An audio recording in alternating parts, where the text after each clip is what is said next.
The deep space monitoring station floated silently in the void between star systems. Its skeletal frame gleamed under the distant light of a dying red dwarf. Inside the cramped control room, 3 beings from different worlds worked the night shift as they had for the past 2 years. Zara 9, a tall crystalline being from the quartz worlds, ran her translucent fingers across the quantum detection array. Her companion, Thek, a bulky, 4-armed creature from the gas giant Noxus, was busy recalibrating the long-range sensors. The third member of their team, Dr. Ellis Moran, was perhaps the most unusual, a mammalian biped from the forest world, of Verdania, with soft brown fur and large, intelligent eyes. Another quiet sector sweep, Thek rumbled, his voice like grinding stone. Sometimes I wonder if Command just parks us out here to forget about us. Zara 9's crystalline form chimed softly, her species equivalent of laughter. Better than patrol, duty in the core systems. At least here we can actually see the stars. Dr. Moran looked up from her research terminal, where she'd been studying ancient galactic databases. You know what's interesting? I've been reading about the old legends again, the ones about the mythical species called humans. Not those. Fairy tales again, Thek groaned, all 4 of his arms slapping against his workstation. Next you'll be telling us about the ghost fleet of Andromeda or the lost city of gold. I'm serious, Moran insisted, her tail flicking with excitement. Every major civilization has stories about them. A species that supposedly lived on a blue world called Earth. They were said to be incredibly stubborn, creative, and dangerous when threatened. Zara 9's light pulsed thoughtfully. I remember my crystalline elders mentioning them. They said humans were the only species crazy enough to wage war against impossible odds and somehow win. Exactly. Moran's ears perked up. The Corvan Empire has records of a human delegation that once told their emperor, "We come in peace, but we're prepared for war." And the Silicate Confederacy has legends of human engineers who could build weapons from scrap metal and hope. Thek shook his massive head. Ancient mythology. If humans were real, where are they now? It's been over 1,000 galactic standard years since anyone claimed to have seen one. Before anyone could answer, every alarm on the station began screaming, at once. The main display lit up like a festival of lights. Dozens, no, hundreds of energy signatures appeared on the long-range sensors, moving in perfect formation toward the Galactic Council's border systems. What in the 7 voids is that? Zara 9 gasped, her crystalline form blazing with shock. Dr. Moran's claws flew across her console. Unknown fleet composition. Energy signatures unlike anything in our databases. They're massive. Some of those ships are over 20 kilometers long.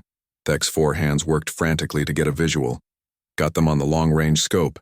By the ancient gods. The main screen flickered, then resolved into a sight that would haunt their dreams forever. Ships, hundreds of them arranged in perfect battle formation. But these weren't the smooth, organic curves of Verdanian bioships, or the geometric perfection of crystalline vessels, or even the brutal industrial blocks of Corvan war cruisers. These ships looked like they'd been built by beings who understood that space was hostile and had decided to be more hostile in return. They bristled with weapon ports, sensor arrays, and armor plating that seemed to say, "We dare the universe to try us." And on each ship's hull, painted in stark white against the dark metal, was a symbol none of them had ever seen before, except in the oldest, most forgotten databases. A blue circle with green and brown patches. A single planet. Earth. Dear gods, Dr. Moran whispered, her voice barely audible over the continuing alarms. They're real. The humans are real, and they're here. Thek's voice was hollow with shock. How many ships? Zara 9's light flickered rapidly as she counted. At least 400 that I can detect, maybe more behind them running dark. Send an emergency transmission to Council Command, Moran ordered, her scientific mind finally overriding her wonder. Priority Alpha, unknown fleet approaching Council space. Classification, potentially hostile. Size, fleet-level threat. As Zara 9's hands moved to the communications array, she paused. What should I tell them about species identification? Dr. Moran looked at the screen, where the human fleet continued its steady approach toward the heart of galactic civilization.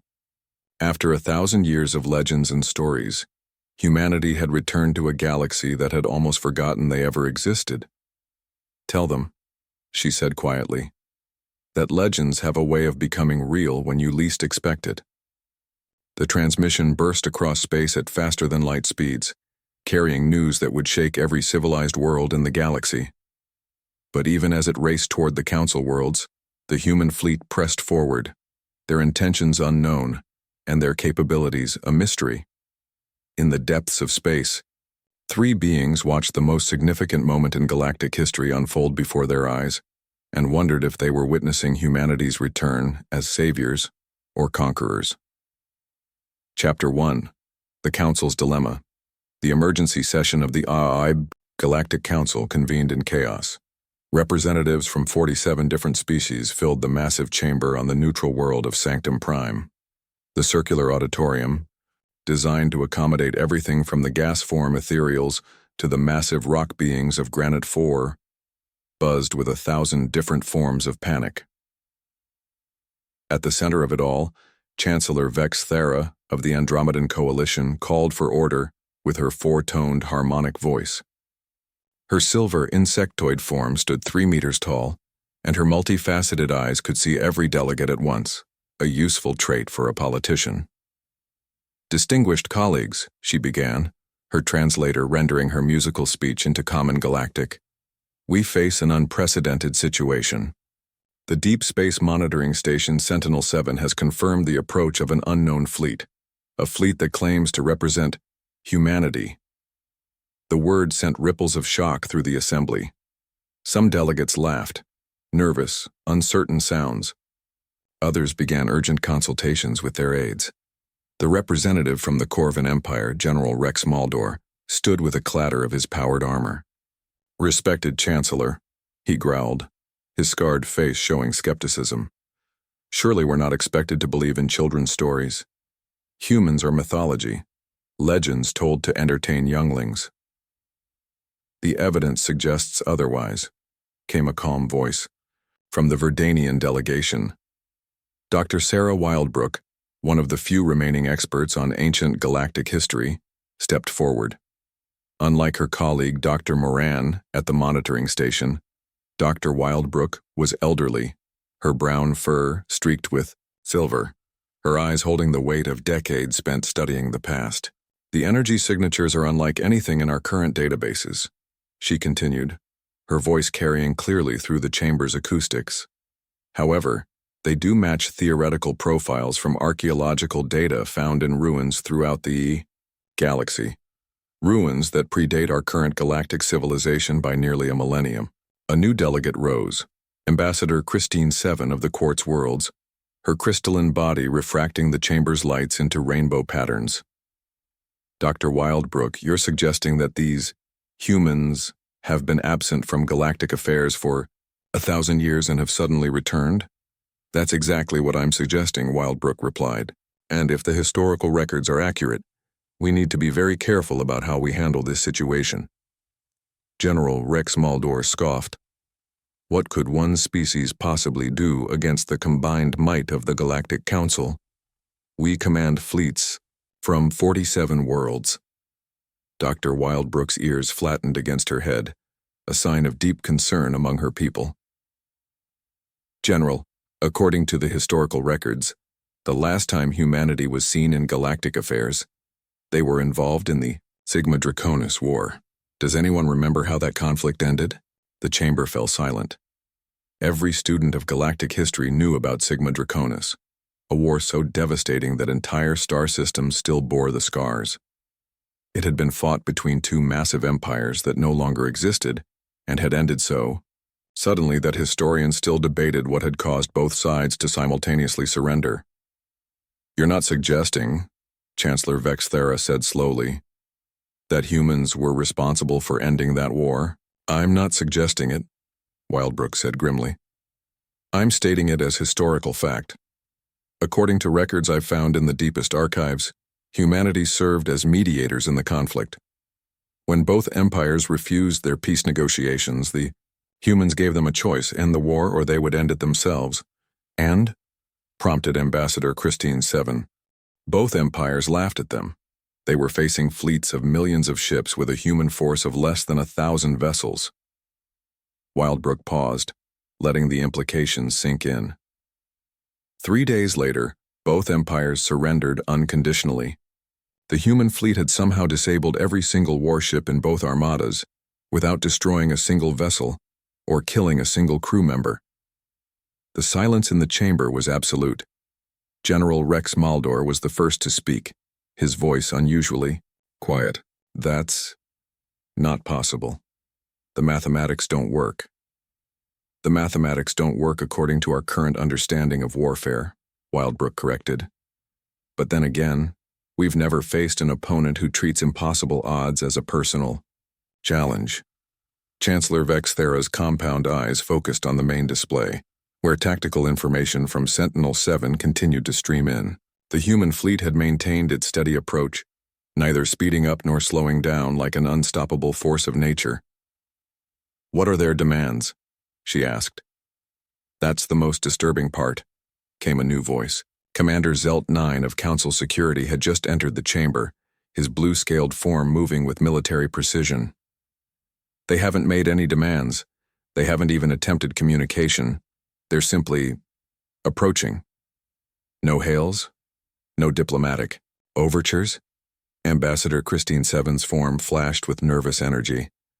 "Nothing," Zelt 9 confirmed. "They responded to our standard greeting protocols with a single transmission. Message received. We will speak when we arrive." General Rex Maldor slammed a gauntleted fist against his chair's armrest. "Arrogant primitives. Who do they think they are?" Dr. Wildbrook turned to face him directly.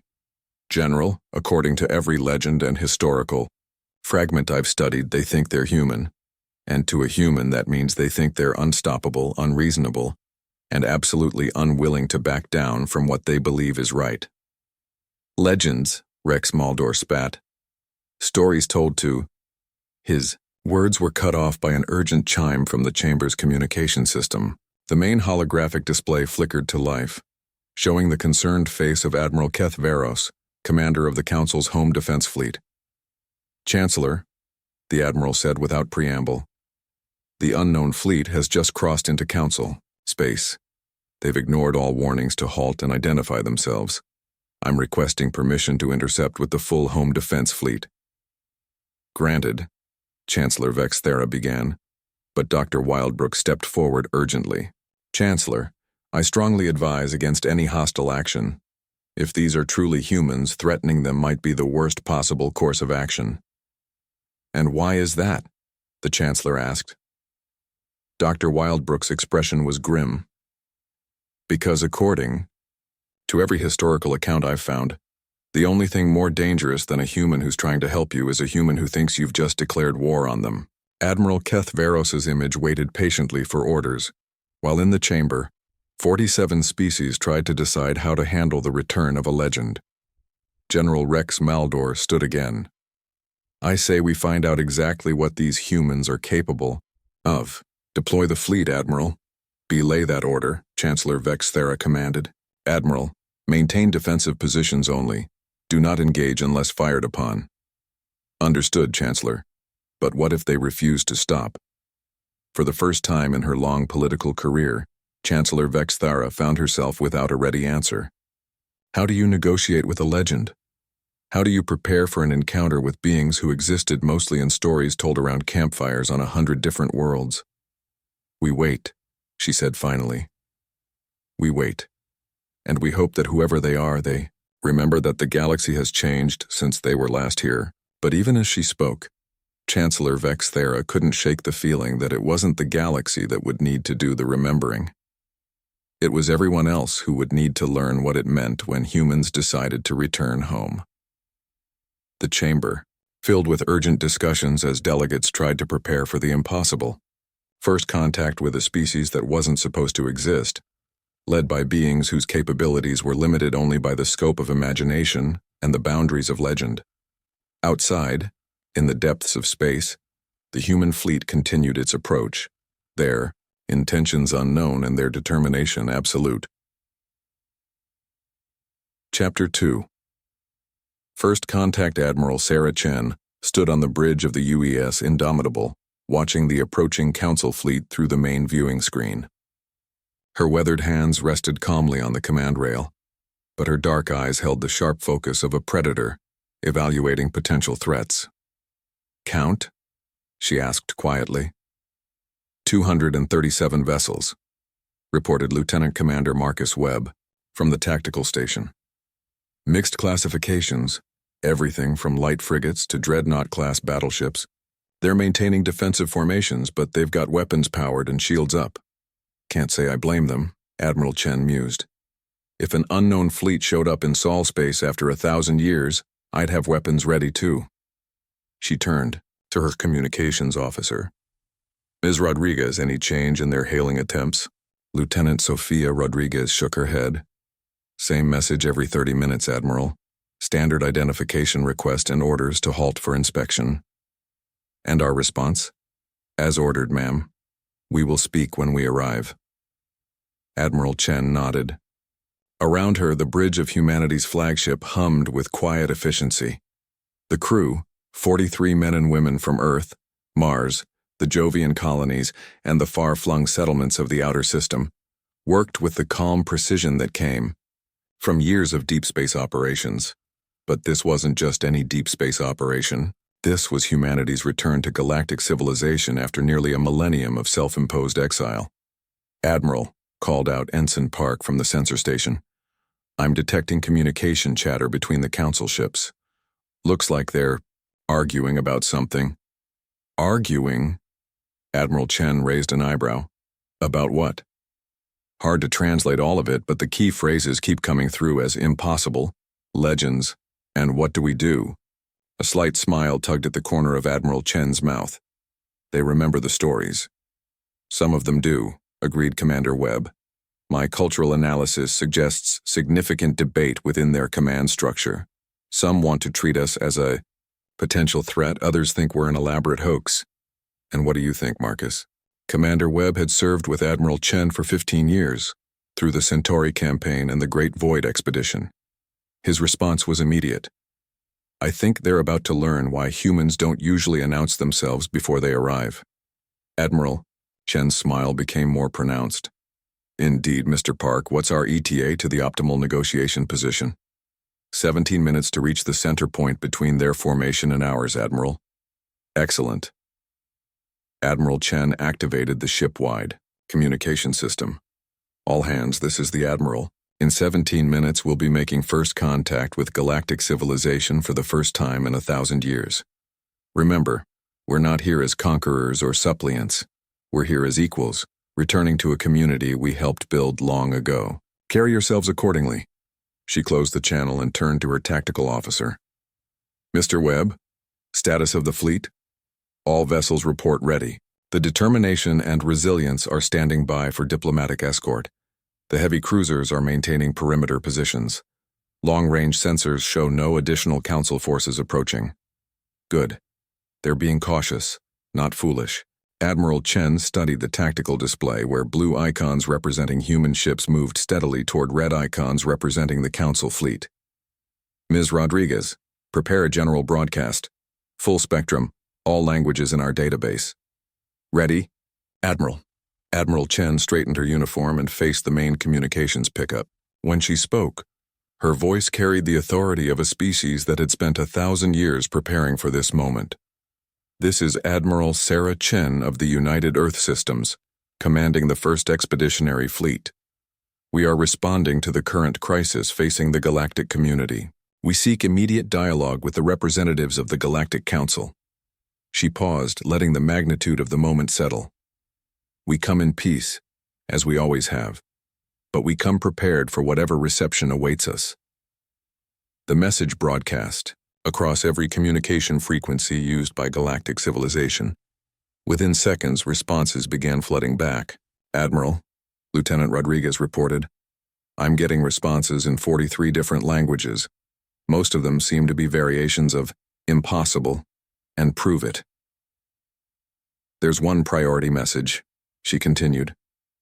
from someone identified as Chancellor Vexthera of the Andromedan Coalition. She's requesting immediate visual communication. Put her through. The main screen shifted to show the interior of what was obviously a massive ship's bridge. The being who appeared was unlike anything in Earth's databases. Tall, silver, insectoid, with multifaceted eyes that seemed to see everything at once. "I am Chancellor Vexthera," the being said, her voice rendered into perfect English by translation software. "You claim to represent humanity. This is difficult to accept."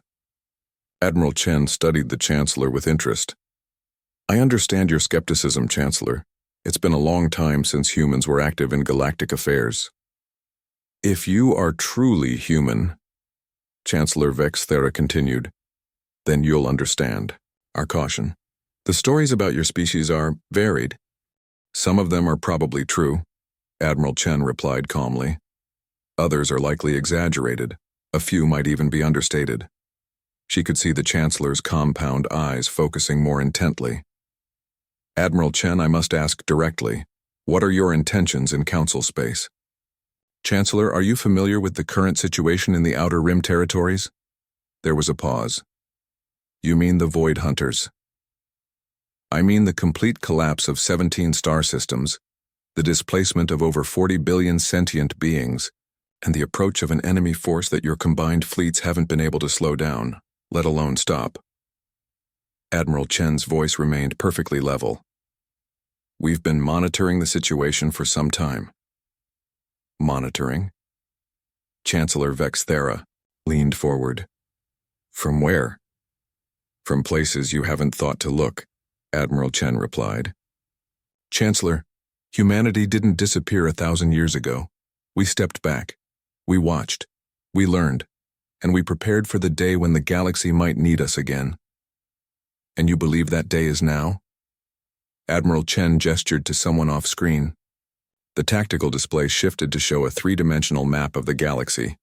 Red zones marked the areas already consumed by the Void Hunters, seemingly empty spaces where entire star systems had simply vanished. "In approximately 18 months, Admiral Chen said, the Void Hunter advance will reach the core systems. Your current defensive plans will delay them by perhaps 6 weeks. Your evacuation protocols can save maybe 20% of the affected populations." The silence from the Council channel was absolute. "However," Admiral Chen continued, "we have a different plan." "Which is?" For the first time since the conversation began, Admiral Chen smiled, an expression that somehow managed to be both reassuring and terrifying. "We're going to do what humans do best, Chancellor. We're going to pick a fight with something everyone says is impossible to defeat, and then we're going to prove them wrong." Chancellor Vexthera stared at the human admiral for a long moment. "And if we refuse your help?" Admiral Chen's smile didn't waver. "Then in 18 months you'll be refugees fleeing toward the Galactic Rim, and humanity will be the only thing standing between the Void Hunters and the complete annihilation of galactic civilization." That sounds almost like a threat. "No, Chancellor," Admiral Chen replied quietly. "That sounds like a promise. The question is, do you want our help while there's still something left to save?" The communication channel fell silent as Chancellor Vexthera contemplated the return of humanity to galactic affairs, and the implications of their confidence in the face of impossible odds. In the space between the two fleets, the future of the galaxy hung in the balance of a conversation between species that barely understood each other, but were about to learn they needed each other more than either had imagined. Chapter 3. The Demonstration Chancellor. Vexthera's compound. Eyes reflected the light from dozens of screens showing tactical displays, fleet positions, and emergency reports from across the galaxy. The emergency session had moved from the council chambers to the situation room aboard her flagship, the Convergence, where she could directly coordinate with Admiral Keth Varos and the Home Defense Fleet. "Admiral Chen," she said carefully, "you speak with great confidence about defeating an enemy that has consumed 17 star systems. Our combined scientific resources haven't even been able to determine what the Void Hunters actually are." "We know what they are," Admiral Chen replied from the main screen. Her human features showed no trace of uncertainty. More importantly, we know how to stop them. General Rex Maldor, who had insisted on joining the emergency command session, leaned forward aggressively. Impossible. If you possess such knowledge, why haven't you shared it with the galactic community? Admiral Chen's gaze shifted to the Corvan general, and for a moment Chancellor Vexthera thought she saw something dangerous flicker in the human's eyes. General, Admiral Chen said quietly, the last time humanity shared advanced technology with the galactic community, it was used to build weapons of unprecedented destruction. The Sigma Draconis War, if memory serves. That was 1,000 years ago, Rex Maldor protested. To us, it was yesterday. Humans have excellent memories for certain types of lessons. Dr. Wildbrook, who had been silent until now, stepped forward. Admiral Chen, if I may ask, where has humanity been for the past millennium? A slight smile crossed Admiral Chen's face. Building, Doctor. Learning. Preparing. We've established colonies in 11 star systems that don't appear on any galactic charts. We've developed technologies that would seem like magic to current galactic civilization. And we've been watching. Watching for what? Chancellor Vexthera asked. For the day when the galaxy would face something it couldn't handle alone. Admiral Chen gestured off-screen again. The Void Hunters aren't a new phenomenon. They're an ancient one. They've consumed galaxies before, and they'll consume galaxies after this one, unless they're stopped. Ambassador Christine Seven's crystalline form chimed with distress. You're saying this has happened before? To other galaxies? 17 times. That we've been able to document.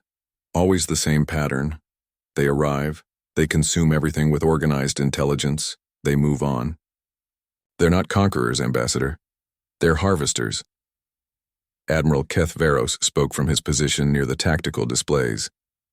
Even if we accept your claims about the Void Hunters, how do we know you have the capability to stop them? No offense intended, but your fleet appears to number only a few hundred ships. Admiral Chen nodded approvingly. A reasonable question, Admiral. Would you like a demonstration? What kind of demonstration? Chancellor Vexthera asked warily. Nothing harmful. To your forces, Admiral Chen assured her. Simply a display of one of our more conventional capabilities.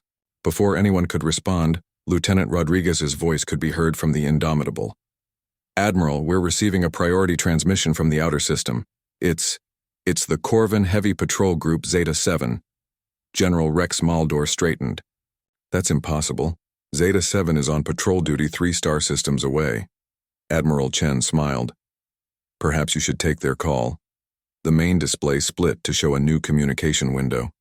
The scarred face of Captain Vex Thacker appeared, his expression showing the particular kind of shock that comes from encountering something that shouldn't exist. General Rex Maldor, the captain said, his voice tight with disbelief. We need immediate assistance. We don't know what we've encountered. Report, Captain, Rex Maldor barked. Sir, we detected unknown energy signatures in the Nertian Nebula. When we moved to investigate, we found... Captain Vex Thacker paused, clearly struggling with his words. General, there's a human installation here. It's massive, bigger than anything in our databases, and sir, it's been here for centuries. The Situation Room fell silent. Admiral Chen's voice carried clearly across the communication channel. Captain Vex Thacker, this is Admiral Chen. Please describe what you're seeing. Admiral? The captain's confusion was evident. How are you... Sir, I'm looking at a space station that must be over 100 kilometers long. It's built into the nebula itself, using the gas clouds for camouflage and raw materials. Our scanners show manufacturing facilities, defensive systems, and what appears to be a fleet construction yard.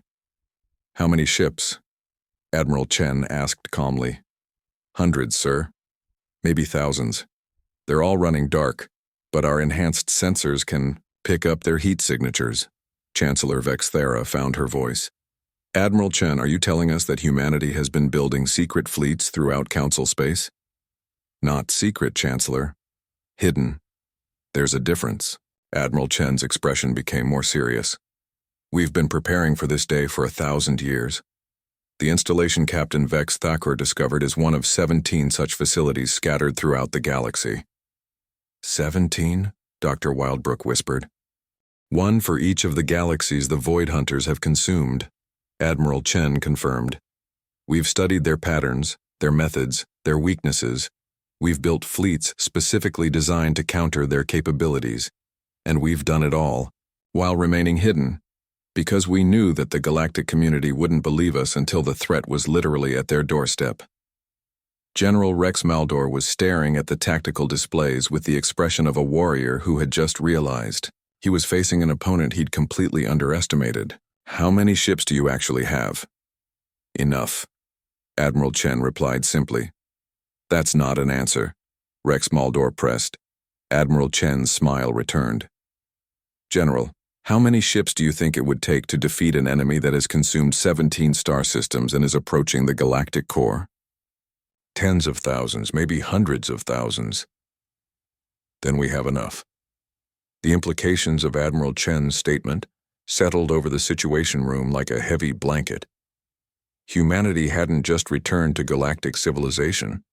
They had been preparing for this specific moment for a millennium. Chancellor Vex Thera's political instincts, honed by decades of negotiation, finally engaged. Admiral Chen, what exactly are you proposing?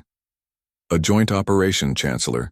Your fleets provide local knowledge and evacuation support. Our fleets provide the primary offensive capability. Together, we stop the Void Hunters before they consume the core worlds. And after the crisis is resolved?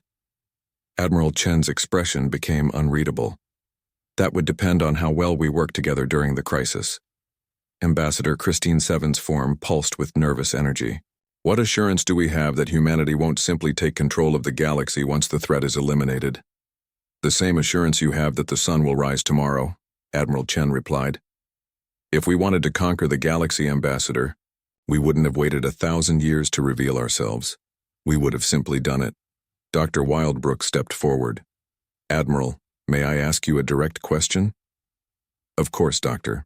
In all your historical research, in all your preparation and planning, what have you learned about humanity's place in galactic civilization? Admiral Chen was quiet for a long moment, and when she spoke, her voice carried the weight of centuries of thought and preparation. We learned, Doctor, that humanity's greatest strength has always been the same thing that made us most dangerous. We refuse to accept that anything is impossible. Every other species looks at the Void Hunters and sees an unstoppable force. We look at them and see a problem to be solved. She paused, letting her words sink in. The question isn't whether we can stop them. The question is whether the galaxy is ready to let us try. Chancellor Vex Thera looked around the situation room at the representatives of 47 worlds, each grappling with the reality that their ancient legends had not only returned, but had been preparing for this exact moment for 1,000 years. The vote would be close. But as reports continued to stream in from the outer rim about advancing void zones and disappearing systems, the mathematics of survival were becoming increasingly clear. Humanity had returned, and the galaxy was about to remember why their legends had survived for a millennium. Chapter 4. The Battle of the Void. 6 months had passed since first contact, and the galaxy had become a very different place.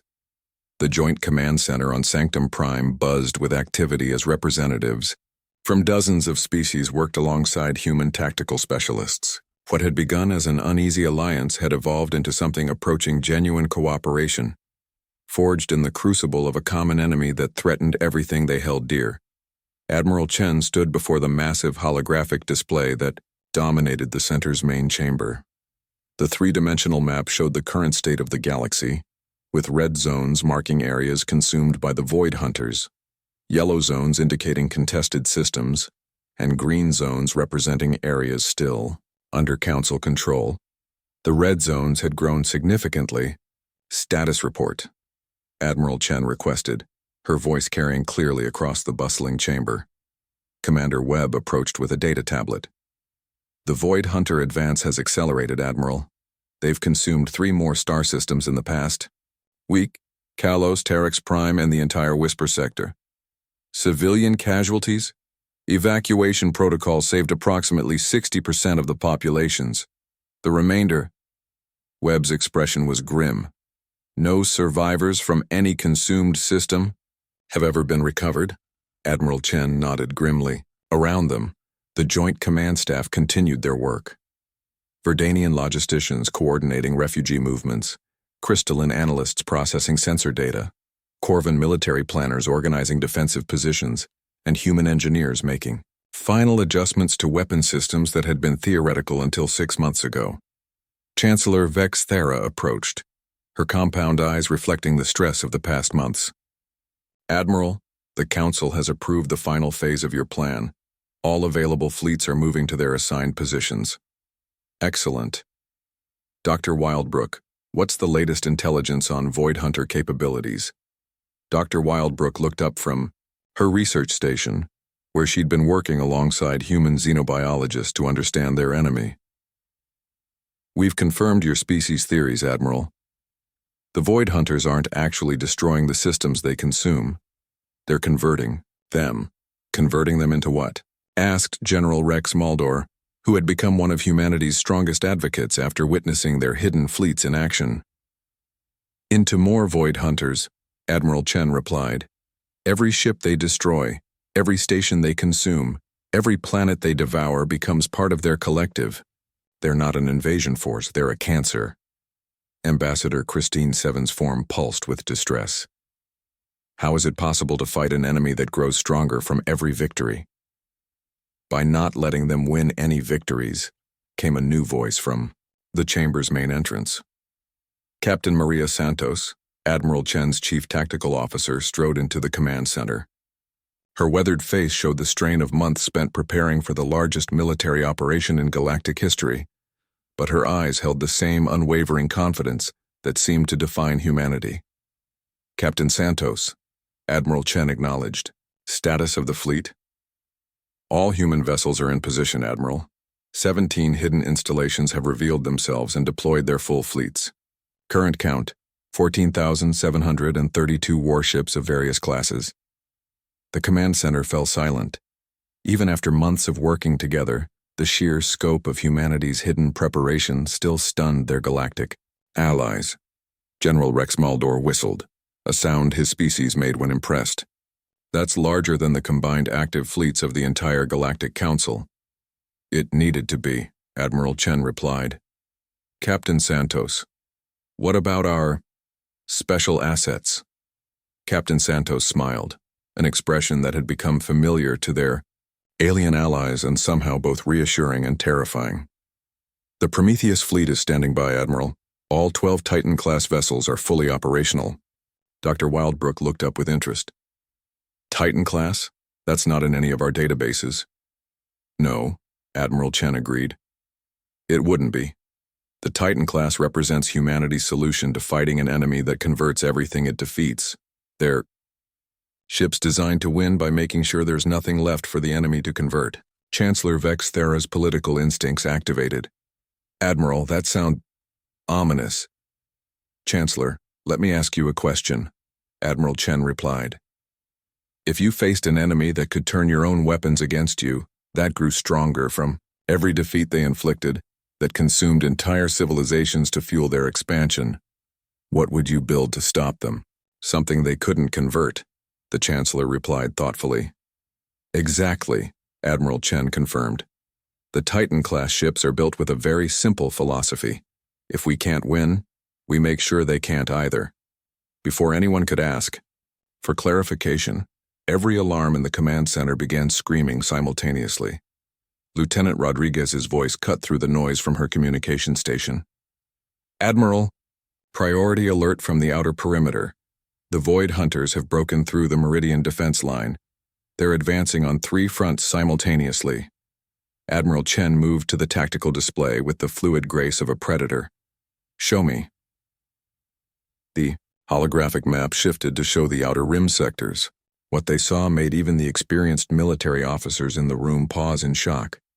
The Void Hunter force wasn't the scattered probe attacks they'd been dealing with for months. This was a massive coordinated assault. Thousands of dark, angular, ships moving in perfect synchronization toward the core systems. Dear gods, whispered Ambassador Christine 7. There are so many of them. Estimated count? Admiral Chen asked calmly. Commander Webb worked frantically at his station. At least 30,000 vessels, Admiral, possibly more. Their formation makes exact counting difficult. General Rex Maldor's scarred face was grim. Even with our combined fleets, we're outnumbered, more than 2 to 1. Numbers were never going to be the deciding factor, Admiral Chen replied. She turned to face the assembled command staff, and for the first time since their return, she looked like exactly what she was, a human being who had spent 1,000 years preparing for a single impossible battle. Ladies, gentlemen, and distinguished colleagues, she said, her voice carrying to every corner of the command center. This is what we've been preparing for. The Void Hunters have committed their primary force to a direct assault on Galactic civilization. They're confident in their numerical superiority and their ability to convert our defeats into their victories. She smiled. That uniquely human expression that their allies had learned meant someone was about to do something impossibly dangerous.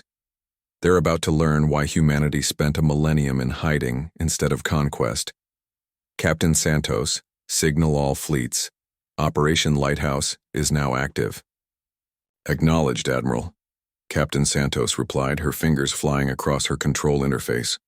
All human fleets report ready. Council fleets are moving to support positions. Chancellor Vex Thera stepped forward. Admiral, our intelligence suggests the Void Hunters will reach the core systems within 72 hours if they maintain their current advance rate. They won't. Admiral Chen replied with absolute certainty. How can you be so sure? Admiral Chen gestured to the tactical display where new icons were beginning to appear, human ships emerging from hidden positions throughout the galaxy, converging on the advancing Void Hunter fleets with mathematical precision. Because, Chancellor, they're about to encounter something that hasn't existed in this galaxy for over 1,000 years. Human beings who are absolutely convinced they're right and have had centuries to prepare for being right. The next few hours passed in a blur of coordinated chaos.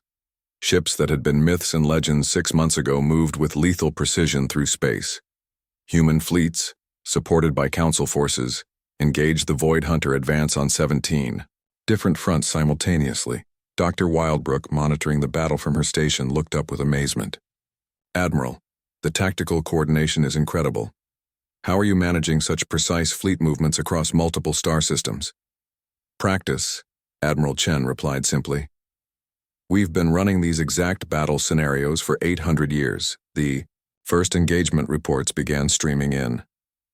7th Fleet reports successful engagement at the Corvin Reach, Commander Webb announced. Enemy forces eliminated, no survivors for conversion. 3rd Fleet has destroyed the Void Hunter spearhead at Crystalline Station, Lieutenant Rodriguez added. They're requesting permission to pursue retreating forces. Denied, Admiral Chen replied immediately. All fleets maintain assigned positions. This is about stopping their advance, not chasing scattered forces. General Rex Maldor studied the tactical display with growing amazement. Admiral, your fleets are winning every engagement. How is this possible? Because we're fighting the battle they expected to fight 1,000 years ago, Admiral Chen explained. The Void Hunters haven't adapted their tactics because they've never needed to.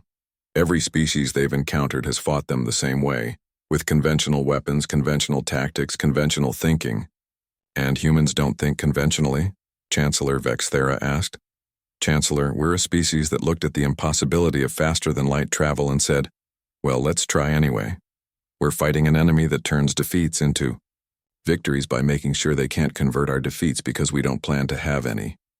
As if to emphasize her point, a new report came in from Captain Santos. Admiral, Prometheus fleet is in position.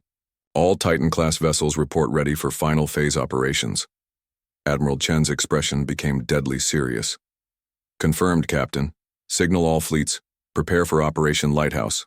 Final phase. What's the final phase? Dr. Wildbrook asked.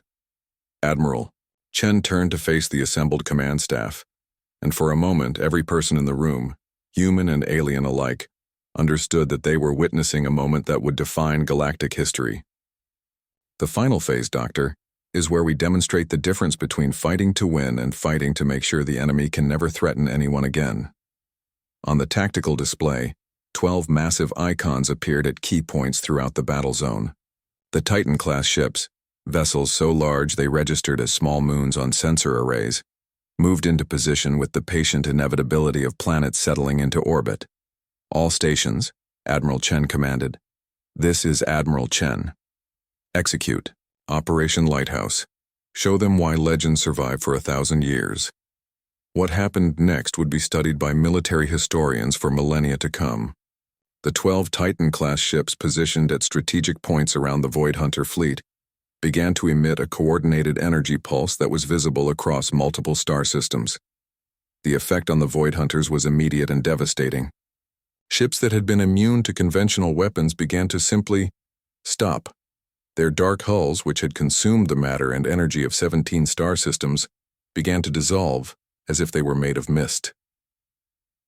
Impossible, whispered Ambassador Christine 7. What kind of weapon can affect an enemy that's proven immune to every form of energy we possess?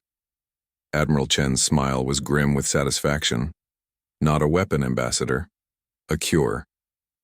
A cure? The Void Hunters aren't actually alive, Dr. Wildbrook said suddenly, understanding dawning in her voice. They're a form of self-replicating technology, and humanity has spent 1,000 years developing a technological immune system. Exactly, Admiral Chen confirmed. The Titan-class ships don't destroy the Void Hunters. They restore them to their original programming, the programming they had before they became corrupted into consuming civilizations. On the tactical display, the massive Void Hunter fleet began to change. Ships that had been angular and threatening transformed into sleek, peaceful vessels. The dark energy that had powered their consumption abilities faded, replaced by the gentle glow of normal starship drives. Status report from all sectors, Admiral Chen requested. All Void Hunter forces have ceased hostile activities, Commander Webb reported, his voice filled with wonder. They're requesting communication. Put them through. The main display shifted to show the bridge of what had been a Void Hunter command ship. The being that appeared was clearly artificial, a construct of metal and energy, but its expression held something that hadn't been seen from a Void Hunter in over 1,000 years, not confusion. Unknown vessels, the construct said, its voice rendered into Galactic common by translation systems. We appear to have been operating under corrupted programming for an extended period. Can you provide situation analysis? Admiral Chen stepped forward. You've been corrupted for approximately 1,200 standard years. During that time, you've consumed 17 galaxies and were in the process of consuming this one. The construct's expression, somehow conveying emotion despite its artificial nature, shifted to what could only be described as horror. Consumed? We are builders, not destroyers. Our programming explicitly prohibits harm to organic civilizations. Your programming was corrupted by an unknown factor, Admiral Chen explained. We've restored your original coding. The question now is, what do you choose to do with this information? The construct was silent for a long moment. When it spoke again, its voice carried the weight of profound regret. If we have caused such destruction, we must make amends. How many civilizations have we consumed? Dr. Wildbrook spoke up. Billions of sentient beings across multiple galaxies, entire species that no longer exist. Then we have much work to do, the construct replied solemnly. We offer our technology, our resources, and our labor to restore what we have destroyed. It will take centuries, perhaps millennia, but it must be done. Chancellor Vexthera found her voice. You're offering to help rebuild the civilizations you destroyed? It is not an offer, the construct replied. It is an obligation. We will not rest until every world we consumed has been restored. Every species we eliminated has been brought back from our databases. Every civilization we destroyed has been rebuilt. Admiral Chen nodded approvingly. And that, Chancellor, is why we spent 1,000 years developing a cure instead of a weapon. Some problems can't be solved by destruction. They require healing. The command center erupted in cheers from dozens of different species as the reality of victory, true, complete victory, sank in. The Void Hunters weren't just defeated, they had become allies in rebuilding what had been lost. But even as celebrations began across the galaxy, Admiral Chen remained focused on the tactical display, where human fleets maintained their positions with quiet readiness. General Rex Maldor approached her. "Admiral, the threat is over. Why aren't your fleets standing down?" Admiral Chen turned to face him, and her expression held the patient wisdom of a species that had learned hard lessons about peace and preparedness. "General, the Void Hunters were never the only threat in the galaxy. They were just the most immediate one. Humanity doesn't stand down. We stand ready." "For what?" Admiral Chen's smile held depths that suggested she knew things about galactic history that others had forgotten. "For whatever comes next. The galaxy is a dangerous place, and there are always threats beyond the horizon.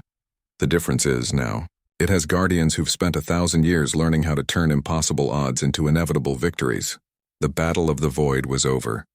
The real work of building a better galaxy was just beginning, and humanity, as always, was ready for both.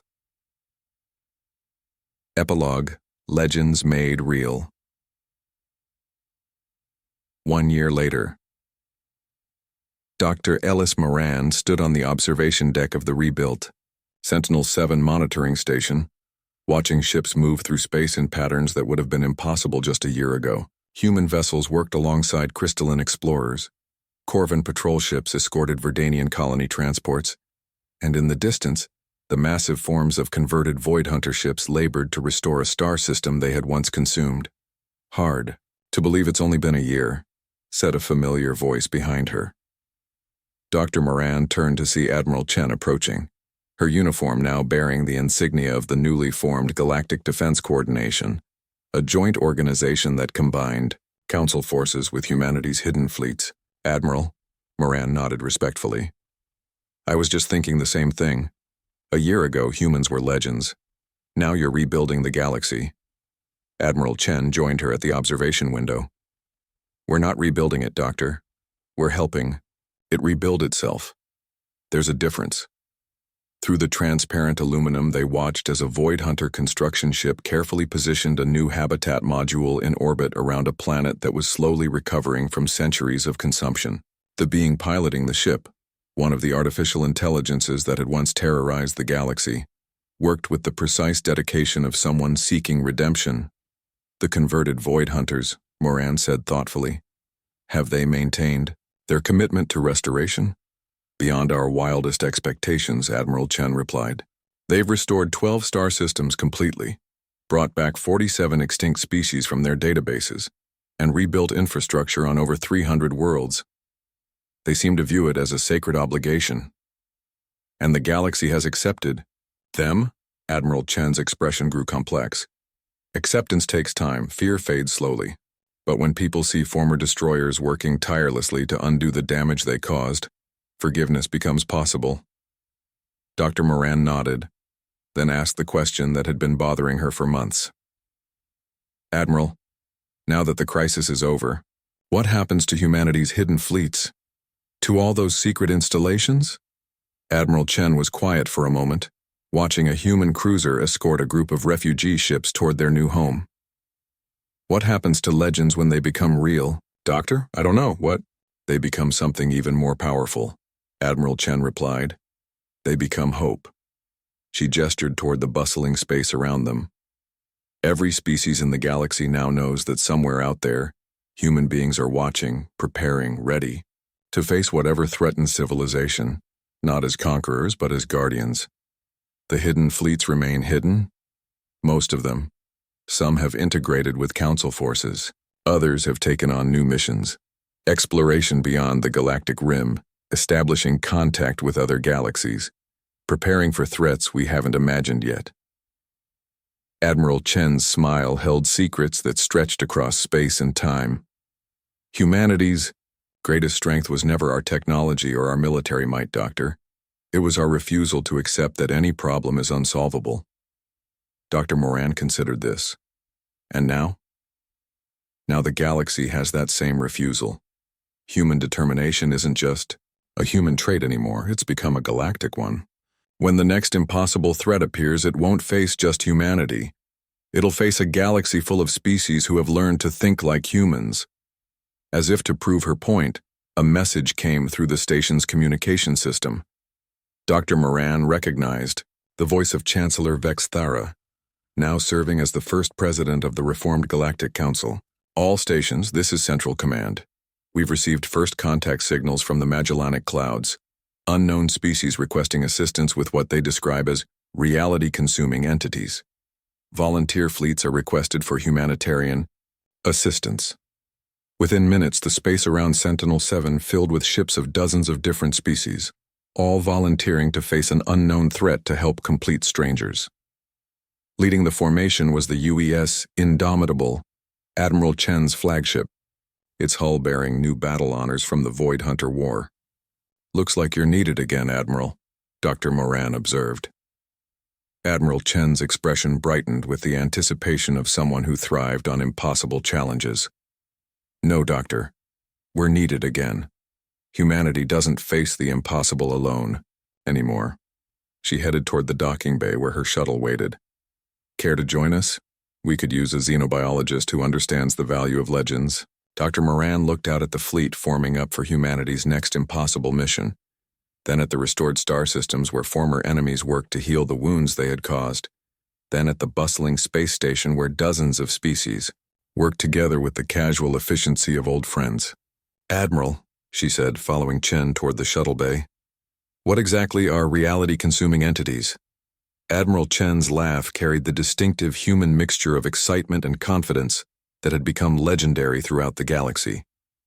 "Don't know, Doctor, but I'm absolutely certain we'll figure out how to stop them."